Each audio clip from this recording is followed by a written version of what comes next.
Now we get to a really big plant family. In fact, this is going to be number one in the world. So if you're keeping that list of numbers of species and families, you're just keeping the rank. This is going to be number one in the world. Big approximation here. We don't even know how many orchids there are actually in the world. 20 to 30,000 is a range, but people are still discovering more of these as we go on. Hugely, hugely abundant in terms of numbers of species. In the US, there are only about 285. In Alabama, we have 54 native orchids. Kind of strange because what familiarity people have with orchids tend to be these indoor, really ornate and beautiful plants, but Alabama's got quite a few native orchids, and I'll show you a few in the next slide or two. So orchids, most speciose family of plants worldwide. There's one useful plant that we get from it. They're largely ornamentals, but one useful plant is that we get vanilla from the vanilla orchid. I've mentioned early on when I talked about stem adaptations these pseudobulbs. Most of the world's orchids are epiphytic, which means that they grow on other plants like this one is doing. So that it's rooted sort of on the surface of this plant. It's not a parasite, but it's sort of using this other plant as a way to get up away from herbivores and get closer to light. But the downside of growing like that is the only rainfall you get is going to be washed off of the plant that you're growing on. So these pseudobulbs are very good at sort of swelling up, absorbing, storing moisture that will get them through the next day. And then when it rains again the next day, they sort of rehydrate. So lots of orchids tend to be succulent. They've got relatively boring, bland leaves with very few exceptions. And most of the places in the world that they occur tend to be rainier areas. Although, so they're not going to be found in these desert regions. Although there are some places where there's a lot of terrestrial, in other words, rooted in the ground species of orchids. And most of the orchids that we've got in Alabama are terrestrial. They're not epiphytic. Although I did take this photo in the Sipsey Wilderness area. So one plant that we've got is called Slender Lady's Tresses. This would be a real easy one to overlook in the field. Pretty bland looking leaves, but these flowers are really, really tiny. Flower display with a bunch of tiny, tiny little orchid flowers. One of the things that's real unique about orchids is that they deliver their pollen in these packets known as pollinia. So this is the tip of a toothpick, and you can see this little structure here, this paired sacs of pollen. This part also is part of the plant, and this got pulled out of the plant, and when a pollinator lands on the plant, it yanks these pollinia out of the flower, and then they get stuck. And it's real common for insects to be covered in pollinia like this. This is a bee that was extracted from amber, and that bee was covered in a whole bunch of pollinia. It's real common to see lots of insects these days, especially when our orchids are blooming here in Alabama and they've got pollinia stuck all over them. So orchids are kind of unique. There's only a few other kinds of plants that we've got around here that will deliver their pollen in these pollen packets. We've got a few really unique species of orchids, or really nice species of orchids in Alabama. There's this one called the lady slipper orchid. This one is very, very common, the cranefly orchid. Now, this time of year you'll see it with leaves like this. You'll see leaves like this in the throughout the winter. They've got purple bottoms and green tops. I've got a video on this, so this is one of our species to ID. It flowers in like June, July, and when it flowers, these leaves are totally gone. So these leaves will be gone later on in the summer, and all you'll see is these inflorescences.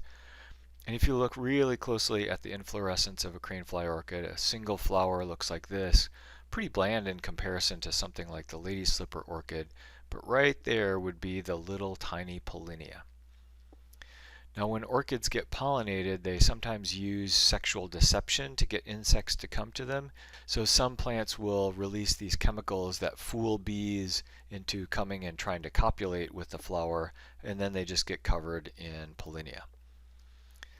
When seeds are formed, the seeds have tiny, tiny endosperm, sometimes no endosperm at all. but fertilization happens and lots, thousands, maybe tens of thousands of seeds are formed. Most of those seeds will not germinate. They'll not land in the right place. They need to land in a place where they have mycorrhizal associations in order to even germinate. But when they do, orchids can be very, very long living. Some individuals can live for dozens to tens of dozens of years. So that was the orchids. We're going to move on to our next group, that is the liliales. Now, liliales contain not so many useful plants other than ornamentals, but there's still some interesting ones, and it's a fairly species-rich group, although not nearly as much as the orchids. Let's talk specifically about the family, the type family of the liliales, the Liliaceae. Not a huge group, 600 in the world, tends to be entirely north of the equator in terms of native range. Think of these as your traditional temperate zone spring flowering plants. They have the classic flower that you first learn about when you learn what flowers look like.